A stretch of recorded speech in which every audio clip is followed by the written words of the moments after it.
Hello friends, मैं आपका अपने YouTube चैनल पर स्वागत करता हूं। तो आज हमारा टॉपिक है लॉन्गिट्यूड, देशांतर। इससे पहले हमने लैटिट्यूड के बारे में जाना। तो लैटिट्यूड उनकी संख्या जो है 180 है, जो 0 डिग्री से नॉर्थ की तरफ 90 अक्षांश और 90 ही दक्षिण की तरफ भी 90, तो 90 जो है 180। लेकिन इसमें एक ध्यान देने की बात है, ये तो हुई अक्षांशों की बात। यदि पूछा जाए कि अक्षांश रेखाएं कितनी है, क्योंकि कोणीय दूरी थी, तो अक्षांश ये जो नॉर्थ पोल और साउथ पोल यहाँ पॉइंट हैं, बिंदु हैं, और बिंदु की कोई जो पॉइंट्स रहते हैं उनकी कोई डायमेंशन नहीं होती, कोई शेप नहीं होती, इसलिए हम उनको काउंट नहीं करते हैं। तो 2 माइनस हो गए। तो कई बार कॉम्पिटिटिव एग्जाम में पूछ लिया जाता है, तो ध्यान से देखिए। तो उनकी संख्या 2 कम हो गए, तो बन गए 178। अब जो 0 डिग्री अक्षांश रेखा है उसको भी एक अक्षांश मान लेते हैं। इस तरह से +1 करके हम 179। तो यदि पूछा जाए, कॉम्पिटिटिव एग्जाम में भी पूछा जाता है कि अक्षांश रेखाओं की पैरेलल लैटिट्यूड की संख्या कितनी है, तो हमारा आंसर होगा 179। यदि पूछा जाए कि अक्षांश कितने हैं, लैटिट्यूड कितने हैं, तो हम बताएंगे 180।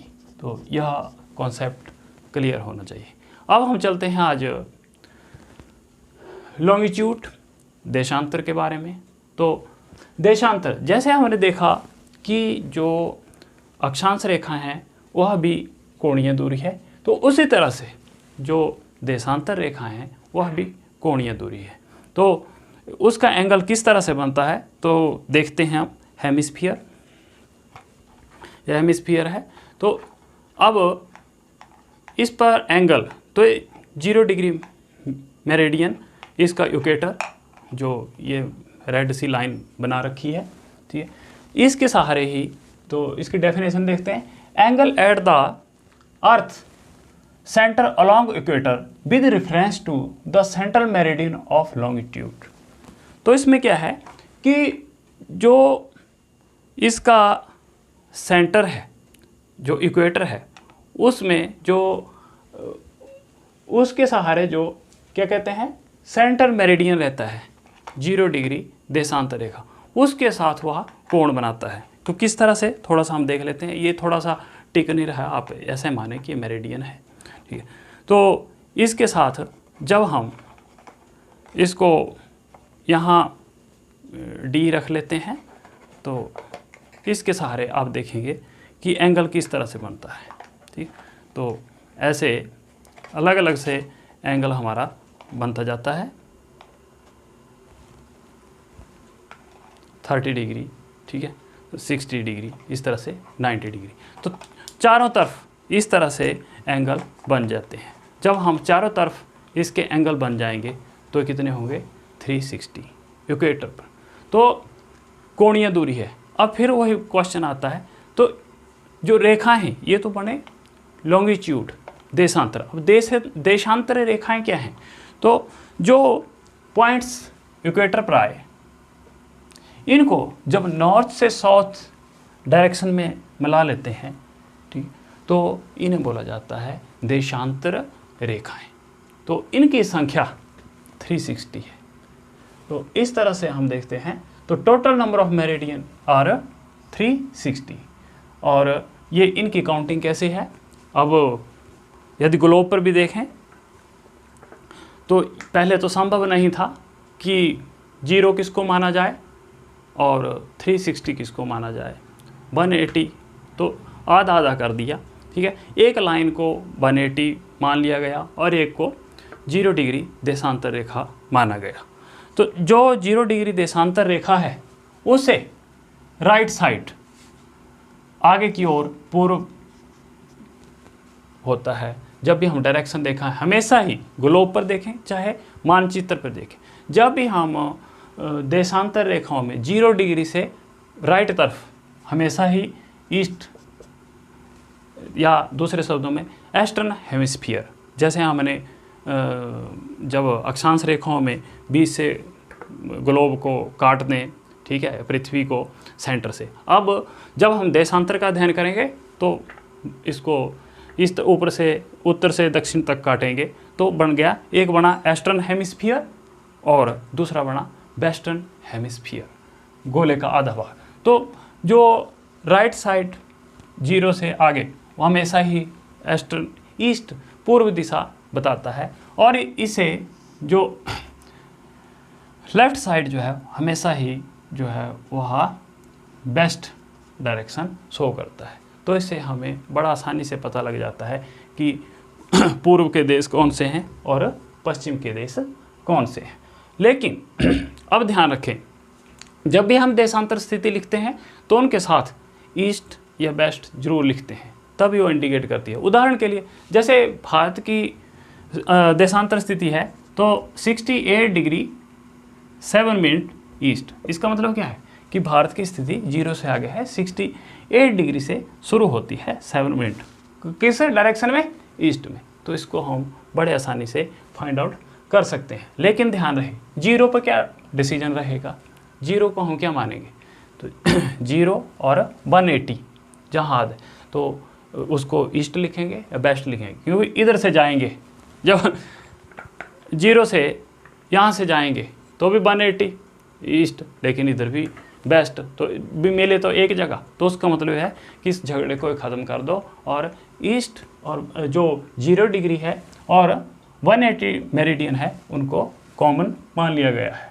और जो दो देशांतर होते हैं, ये जो मैंने रेड कलर का आप देख रहे होंगे, ठीक है, इसको इनके बीच जो गैप रहता है, ठीक है, जो दूरी रहती है उसको बोलते हैं गोरे, दो देशांतर के बीच की। अब क्या ये सेम होती है? नहीं, आप देख रहे हैं बिल्कुल स्पष्ट है। तो जो इक्वेटर है, जो भूमध्य रेखा है, वहाँ ज़्यादा होती है, और फिर धीरे धीरे जब हम नॉर्थ की तरफ बढ़ते हैं या साउथ की तरफ बढ़ते हैं तो बिल्कुल कम होते हुए एक ही बिंदु पर मिल जाती है। उस तरह से आपने पहले भी पढ़ा, जो अक्षांश रेखाएं होती हैं उनके बीच दो अक्षांश, जो पैरेलल ऑफ लैटिट्यूड था, उन दो अक्षांशों के बीच की दूरी को उसको बोलते हैं बेल्ट या जोन।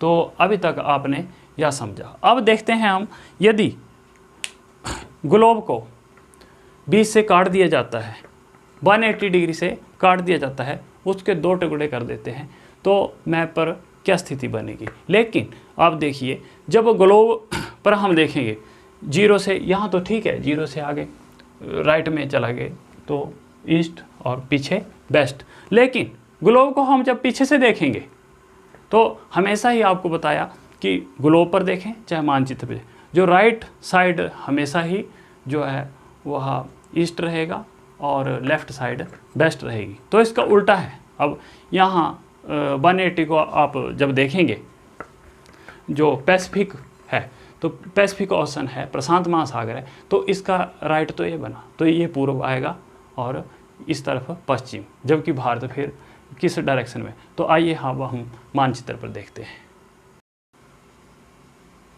अब मैप पर हम प्रशांत महासागर की स्थिति को देखेंगे, जहाँ से 180 डिग्री जो देशांतर रेखा है वह गुजरती है।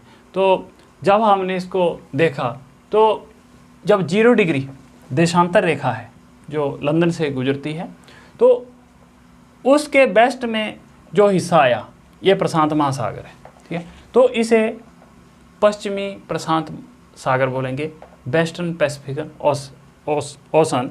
और इस तरह से जो पूर्व की ओर है, ठीक है, वो पूर्व प्रशांत महासागर। अब प्रश्न पैदा होता है, यदि कहीं वेस्टर्न पैसिफिक कॉन्फ्रेंस चली है तो हम कौन से देश देखेंगे? Western Pacific ocean.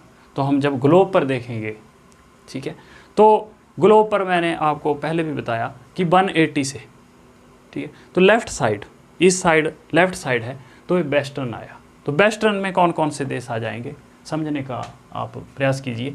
तो वेस्टर्न है तो ईस्ट में, मतलब बोलने का ईस्टर्न हेमिस्फीयर में है, पूर्वी गोलार्ध में है, लेकिन वेस्टर्न पैसिफिक ओशन कंट्रीज़ आएंगी।